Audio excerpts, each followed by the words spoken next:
மாண்புமிகு பேரவைத் தலைவர் அவர்களே, அவங்க இன்னைக்கு ஆட்சியை பற்றி எல்லாம் பேசிட்டு இருக்கிறாங்க. இன்னைக்கு அவங்க சொல்லாங்க தனியா நிக்க முடியுமான்னு. எங்களுடைய பாரத் ஜோடோ யாத்திரை நடந்ததுனால தான் உங்களுக்கு இவ்வளவு எம்பிஸ் மேல கிடைச்சுங்கிறத மறந்து விடக் கூடாது. உண்மைதான். அன்னைக்கு எங்களுடைய கூட்டணியால தான் உங்களுக்கு எம்பிஸும் கிடைச்சு இவ்வளவு எம்எல்ஏஸும் கிடைச்சு என்பதை மறுப்பதற்கு இல்லை. அதே போல நாங்கள் உங்களுக்கு மத்தியில் ஆளுகின்ற பொழுது எங்களுடைய ஆட்சி காங்கிரஸ் ஆட்சி உங்களுக்கான பிரதித்துவத்தை தந்து உங்களுக்கான அமைச்சர்களை தந்தது எங்களுடைய ஆட்சி. 22 வருடங்கள் நாங்கள் கூட பயணித்தோம், இல்லை என்று சொல்லவில்லை. 22 வருடங்கள் உங்களுக்காக நாங்கள் பயணித்தோம். இன்றைக்கு எங்களுக்கான ஆட்சி வரும்பொழுது நாங்கள் அவர்களுக்கு சப்போர்ட் செய்து கொண்டிருக்கிறதை மறந்துவிடக் கூடாது. நாங்கள் ஒன்றும் உறுப்பினர் கேபி அன்பழகன் மட்டும் பேசுங்க. உட்காருங்க.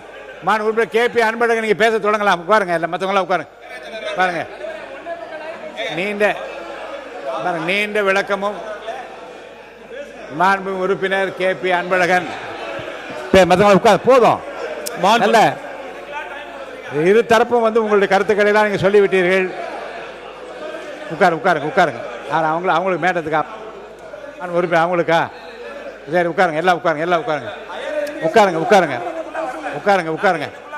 இல்லை இதை விடுங்க. உட்காருங்க.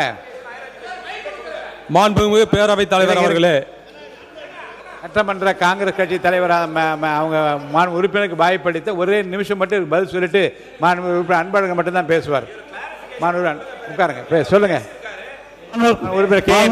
தலைவர்களே, அவங்க தமிழ்நாட்டில் மட்டும் யாத்திரை போகல, இந்தியா பூரா யாத்திரை போனாங்க.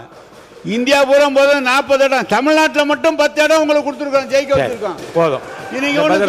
போதும். தமிழ்நாட்டில் மட்டும் நீங்க பெற்றது கூட ஊரு பூரா 2 இடம் பெற்ற கூட 10 இடம் கொடுத்தது காங்கிரஸுக்கு. நாங்க அதை பார்த்து